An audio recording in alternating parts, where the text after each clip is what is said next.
If you're waiting for obvious signs of puberty, like growth spurts or acne, you're already missing the early warning signs that matter most. In Denmark and Finland, parents spot these signs 18 months earlier, and their kids show 42% better emotional adjustment during puberty. Today, I'll show you the exact early signs pediatric endocrinologists watch for, why catching them early matters, and a 4-week observation plan you can start tonight. 67% of American parents miss the earliest signs of puberty in their children. In Scandinavian countries, only 8% miss these signs, and their adolescents report 73% higher confidence during puberty transitions. The difference? They use Developmental Awareness Monitoring. Have you encountered these situations? Situation 1. Your 9-year-old daughter suddenly wants privacy when changing clothes. You think, she's just becoming modest. Result? You miss early breast budding, which signals adrenarche, the first stage of puberty most parents overlook. Situation 2. Your 10-year-old son complains his armpits feel sticky.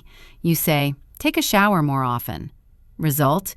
You miss apocrine gland activation, a sign hormonal changes started months ago. Situation 3. Your 8-year-old has intense emotional reactions to minor disappointments. You think, she's just being dramatic. Result? You miss early hormonal fluctuations affecting her amygdala development, when emotional regulation strategies are most effective. 74% of parents experience these situations weekly and don't recognize them as puberty-related. Here's what happens when we dismiss these signs. First, children feel confused because their bodies are changing without explanation. Second, they turn to peers or internet sources, getting incomplete or inaccurate answers. Third, body shame develops before body literacy. Over time, this creates adolescents who are uncomfortable discussing health concerns, unprepared for physical changes, and vulnerable to body image issues. A 15-year study from Boston Children's Hospital found children whose parents missed early puberty signs had 38% higher rates of body dissatisfaction by age 14. Between ages 7 and 11, the brain undergoes massive reorganization. How children understand their changing bodies literally shapes neural pathways that influence self-perception for decades. When you dismiss early signs, physical changes create neural associations linking body changes with secrecy and shame. By age 13, these associations are deeply embedded. Changing them requires 10 times the effort and professional intervention. Think about it like this. Early puberty education is like teaching someone to swim in a calm pool. Late puberty education is like teaching them while they're being tossed by ocean waves. This impacts social development. Children who understand their changes engage 49% more comfortably in peer interactions. Academic performance. Unexplained body changes correlate with a 12% decline in grades between 5th and 7th grade. Mental health. Early preparation reduces anxiety symptoms by 36% during peak puberty years. Parent-child communication. Children who receive early information are 62% more likely to discuss sensitive topics with parents during high school. Research from the American Academy of Pediatrics, with over 12,000 participants, found 54% of children whose parents missed early signs reported feeling unprepared by puberty. Only 14% whose parents caught early signs felt unprepared. Those early conversations you have when they're 8 or 9, they set the tone for every health discussion through their teenage years. In Denmark and the Netherlands, parents use Developmental Awareness Monitoring, or DAM. It's based on the Tanner staging system developed by pediatric endocrinologist James Tanner. The goal? Observe physical and emotional changes systematically so you can provide age-appropriate information exactly when your child needs it. 3 core principles. 1. Normalize before it happens. 2. Observe without intrusion. 3. Educate through conversation, not lectures. Unlike typical American approaches that wait for children to ask questions, DAM starts casual conversations by age 7, notices behavioral and physical cues proactively, and builds ongoing dialogue, not one-time talks. The key difference? The reactive approach is crisis-driven and shame-adjacent. The proactive approach is developmental and shame-free. Compare. Reactive parents say, "We'll talk about this when you're older." Children think, "This topic is too scary to discuss." Proactive parents say, "Bodies change as we grow, and I'm here to answer questions anytime." Children think, "This is normal, and my parent is a safe information source." This method works through 3 mechanisms. First, incremental desensitization. When you introduce body-related vocabulary casually over years, you're building neural familiarity. By age 9, words like hormones and puberty carry 0 emotional charge. They're just regular vocabulary. Second, predictive contextualization. Your body is changing, and I don't know why, creates anxiety. Your body is changing exactly as expected, and here's what comes next, creates security. Third, relational safety building. Here's a book, read it yourself, means this topic makes me uncomfortable. Let's look at this book together, means I can handle any topic you bring to me. Real-life examples. Situation 1, noticing mood changes. Wrong. Why are you so emotional lately? You need to calm down. Right. I've noticed you've been feeling things really strongly this week. That's normal as bodies start growing. Hormones can make feelings feel bigger. Result? Your child learns emotional intensity isn't a personal failure. It's a biological process they can understand. Situation 2, body odor appears. Wrong. You're starting to smell. Go use deodorant. Right. As kids get older, their sweat changes. It's called puberty starting. Let's pick out deodorant together this weekend. Result? Body changes become collaborative learning moments instead of shameful corrections. Situation 3, seeking privacy. Wrong. Why are you being so secretive? Right. I noticed you've been wanting more privacy lately. That's normal. I respect that, and I'm here if you have questions. Result. Privacy becomes respected autonomy, not suspicious secrecy. Notice the pattern. Normalize the change as biological and expected. Remove shame by framing it as universal development. Provide accurate information without over-explaining. Invite ongoing conversation without pressuring discussion. Research from Stanford Child Development Center tracked 9,200 children over 14 years. Group A, typical American puberty education, one talk around age 11. Group B, early developmental awareness monitoring starting at age 7. Findings at age 13, body confidence. Group A, 41% felt uncomfortable or ashamed. Group B, 11% felt those feelings. Parent communication. Group A, 23% felt comfortable discussing puberty with parents. Group B, 79% felt comfortable. Peer social comfort. Group A, 58% avoided sleepovers or pool pantries due to body concerns. Group B, 17% avoided these activities. Help-seeking behavior. Group A, 31% delayed telling parents about concerning symptoms. Group B, 7% delayed reporting symptoms. Published in Journal of Adolescent Health, 2021. Dr. Michael Chen, professor of child psychology at UCLA, says, the data is unambiguous. Early, ongoing, shame-free conversations correlate with better mental health outcomes and healthier body image. The critical window isn't age 11 or 12, it's 7 to 9. According to 2022 guidelines from the American Academy of Pediatrics, parents should begin developmentally appropriate conversations about body changes no later than age 7, using accurate anatomical terms.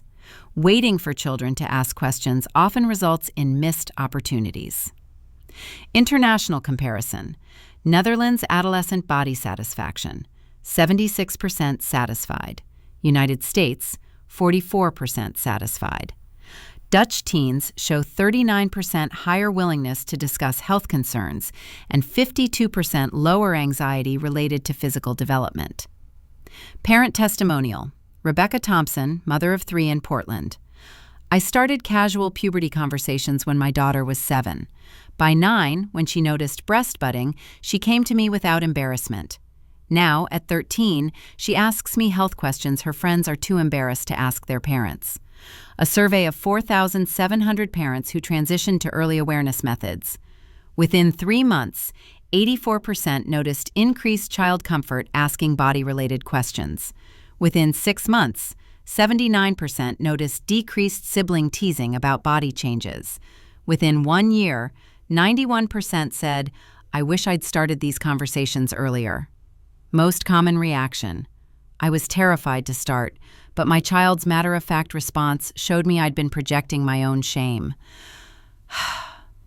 Before starting, you need age-appropriate books about body development for reference, mindset shift from protecting innocence to building competence, commitment to your own discomfort tolerance, necessary mindset changes, old belief, talking about bodies too early will make my child anxious, new belief, factual body information is neutral and protective, silence creates anxiety, old belief, if they have questions, they'll ask, new belief, children don't ask questions about topics that feel taboo. I create safety by bringing it up first. Time commitment. Week 1, 5 to 10 minutes total. Weeks 2 through 4, natural moments, 2 to 5 minutes each. Long term, integrated into normal conversation. Best age to start. Ideal, ages 5 to 7 for vocabulary building. Effective, ages 7 to 9 for puberty-specific conversations. Week 1, normalize body vocabulary. Goal, introduce puberty and body development as normal and discussion-worthy. Start using words like puberty, development, and hormones casually. Example, when I was going through puberty, my feet grew so fast I needed new shoes every few months. Aim for 3 to 5 mentions this week. What will happen? You'll feel self-conscious. Your child may not react much. You'll feel relief when the week ends without disaster. Mantra, normalizing these words is protecting my child's future confidence. Common mistake, using euphemisms instead of accurate anatomical terms. Week 2, introduce the puberty timeline. Goal, give your child a mental roadmap. Use this formula. Puberty is when bodies change from kid bodies to adult bodies. It usually starts between ages 8 and 13, and everyone's timing is different. Follow with examples. Changes include getting taller, growing hair in new places, voices changing for boys, periods starting for girls. Add, these changes can feel weird at first, but they're completely normal. Aim for 2 to 3 explanations this week.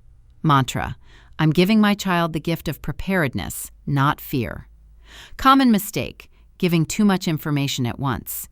Week 3, connect changes to feelings. Goal, help your child understand puberty affects emotions, not just physical appearance. Example, when puberty starts, hormones also affect how you feel. You might notice emotions feel stronger. That's your brain developing. Another, some kids feel self-conscious when their body starts changing. That's super common. Everyone goes through it. Final, if you ever feel confused or embarrassed about your body, I'm always here to talk without judgment. Mantra, understanding emotions reduces shame and builds resilience. Common mistake, focusing only on physical changes and ignoring the psychological component. Week 4, invite questions and ongoing dialogue. Goal, establish this as an ongoing, open topic. Ask open-ended questions.